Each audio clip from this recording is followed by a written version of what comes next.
अभी हम लोग C++ में डायनामिक मेमोरी एलोकेशन के बारे में बात करेंगे।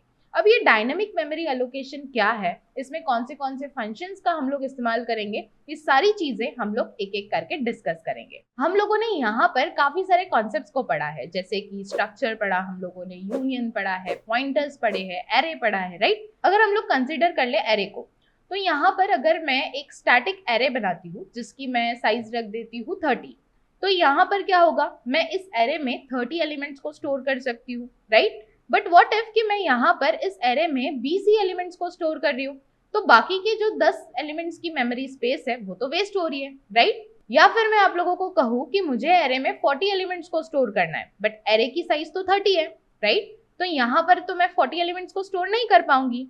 तो यहाँ पर क्या हो रहा है, हमारा जो एरे है वो स्टैटिक है, यानी कि वो फिक्स्ड है। बट यहाँ पर अगर हम लोगों को एरे को फिक्स नहीं रखना है, तो हम लोग यहाँ पर यूज कर सकते हैं डायनामिक मेमोरी एलोकेशन का। अब ये डायनामिक मेमोरी एलोकेशन क्या है, तो बेसिकली डायनामिक मेमोरी एलोकेशन में रन टाइम पे मेमोरी को हम लोग डी एलोकेट और एलोकेट कर सकते हैं। अब ये हम लोग कैसे कर सकते हैं, ये जरा हम लोग प्रोग्राम के थ्रू समझेंगे। साथ ही में हम लोग यहाँ पर 4 फंक्शंस को भी समझेंगे, जो कि है malloc, calloc, realloc and free function. अभी ये सारे फंक्शंस को हम लोग एक एक करके एक्सप्लोर करेंगे, ठीक है। तो अभी हम लोग यहाँ पर मेमोरी को एलोकेट कैसे कर सकते हैं, डी एलोकेट कैसे कर सकते हैं, और कौन से फंक्शंस का हम लोग यहाँ पर यूज करते हैं, ये सारी चीजों को हम लोग धीरे धीरे एक्सप्लोर करते हैं।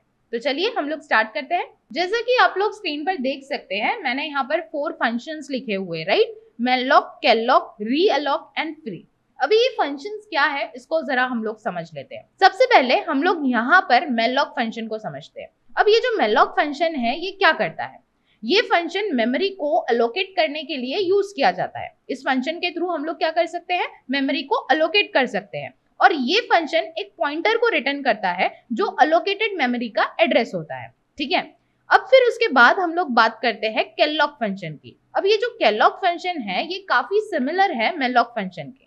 ये फंक्शन भी मेमोरी को एलोकेट करने के लिए ही यूज किया जाता है, बट यहाँ पर क्या होता है, ये एलोकेटेड मेमोरी को 0 इनिशियलाइज करता है, जबकि मेलॉक ऐसा नहीं करता, राइट। नेक्स्ट आता है रीअलॉक फंक्शन। अब ये रीअलॉक फंक्शन क्या करता है, जो एलोकेटेड मेमोरी होती है उसकी साइज को अगर हम लोगों को मॉडिफाई करना है तो वो हम लोग रीअलॉक फंक्शन के थ्रू कर सकते हैं। नेक्स्ट आता है फ्री फंक्शन। अब जैसा कि इसका नाम है फ्री, राइट, तो ये क्या करता है, एलोकेटेड मेमोरी को डी एलोकेट करने के लिए यूज किया जाता है, ठीक है। अब आप लोगों को यहाँ पर एक बेसिक आइडिया आ चुका है मेलॉक फंक्शन के बारे में, कैलॉक फंक्शन के बारे में, रीअलॉक फंक्शन के बारे में और फ्री फंक्शन के बारे में। अभी हम लोग यहाँ पर क्या करेंगे, एक प्रोग्राम करेंगे जिसमें हम लोग एरे के लिए यूजर इनपुट लेंगे एंड देन हम लोग उस एलिमेंट्स को प्रिंट करवाना चाहेंगे। बट यहाँ पर हम लोग क्या करेंगे, मेलॉक फंक्शन के थ्रू रन टाइम पे हम लोग मेमोरी को एलोकेट करेंगे, ठीक है।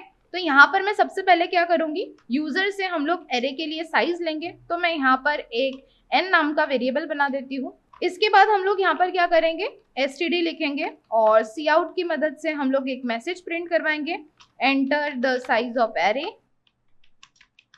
ठीक है। हम लोग यूजर से साइज लेने वाले हैं एरे की। इसके बाद मैं यहाँ पर लगा दूंगी एंड में सेमीकोलन, देन मैं यहाँ पर लिखती हूँ cin, ठीक है। ये हम लोगों ने यहाँ पर कर दिया। अब हम लोग क्या करने वाले हैं, यहाँ पर मैं यहाँ पर लिखूंगी इंट और मैं यहाँ पर एस्ट्रिक का सिंबल दूंगी, यानी कि हम लोग यहाँ पर पॉइंटर बना रहे हैं।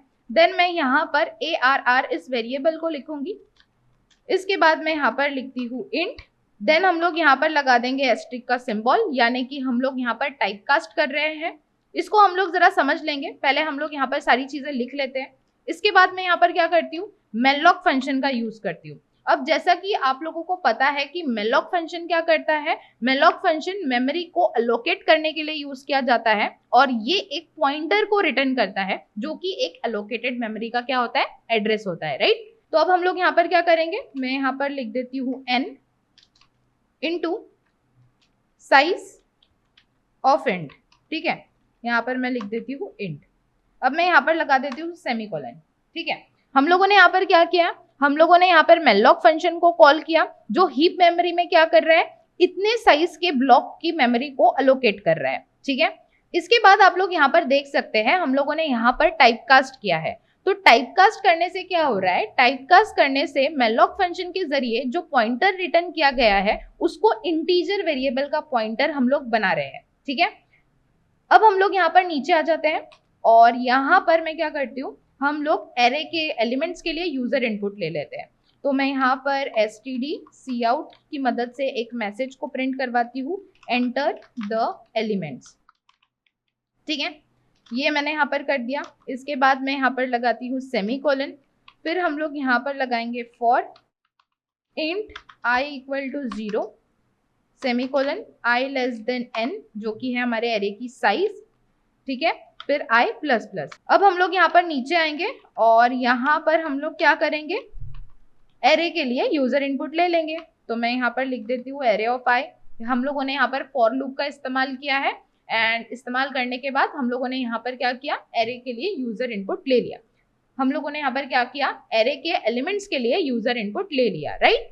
अब हम लोग यहाँ पर क्या करेंगे, हम लोग यहाँ पर नीचे आने के बाद एलिमेंट्स को प्रिंट करवाना चाहेंगे एरे के, राइट। तो मैं यहाँ पर करती हूँ std_cout। तो फिर मैं यहाँ पर मैसेज लिख दूंगी the elements of array are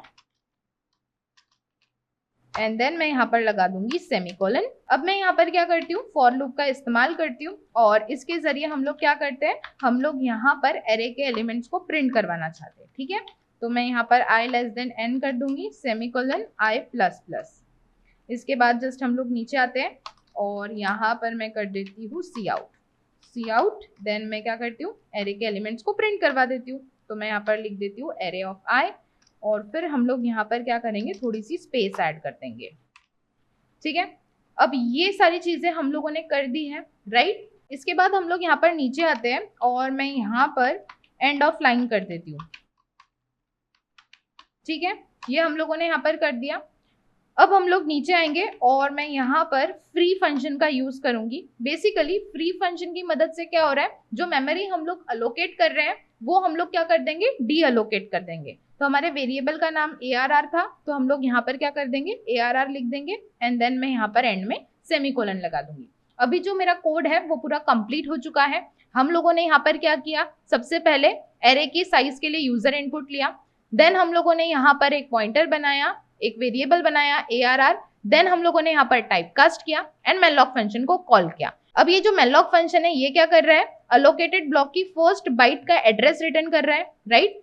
then हम लोग यहाँ पर क्या कर रहे हैं, एरे के एलिमेंट्स के लिए यूजर इनपुट ले रहे हैं और उसके बाद हम लोग यहाँ पर एरे के एलिमेंट्स को प्रिंट करवाना चाह रहे हैं एंड एट द लास्ट हम लोगों ने यहाँ पर फ्री फंक्शन का यूज किया है, जिसके थ्रू हम लोग मेमोरी को डी अलोकेट कर रहे हैं। अभी जो हमारा कोड है वो पूरा कंप्लीट है, तो अभी हम लोग इसे एग्जीक्यूट करेंगे।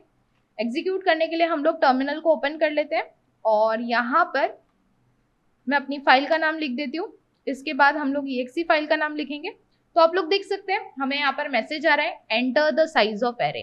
अब हमारे एरे की साइज मैं यहाँ पर दे देती हूँ 10, ठीक है। मैंने यहाँ पर 10 दे दी हमारी एरे की साइज। अब मुझे क्या करना होगा, अब मुझे यहाँ पर 10 एलिमेंट्स को एंटर करना होगा। तो मैं यहाँ पर एंटर करती हूँ 1 2 3 4 5 6 7 8 9 एंड 10, ठीक है।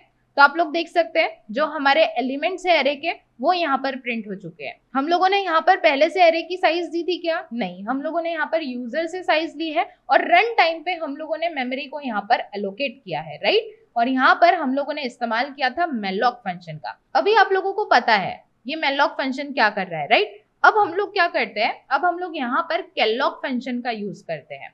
तो calloc फंक्शन का यूज करने के लिए हम लोग क्या करेंगे, यहाँ पर मैं लिखूंगी calloc। इसके बाद जब हम लोग calloc फंक्शन को कॉल कर रहे हैं तो हम लोगों को 2 आर्ग्यूमेंट के साथ इसे कॉल करना पड़ता है।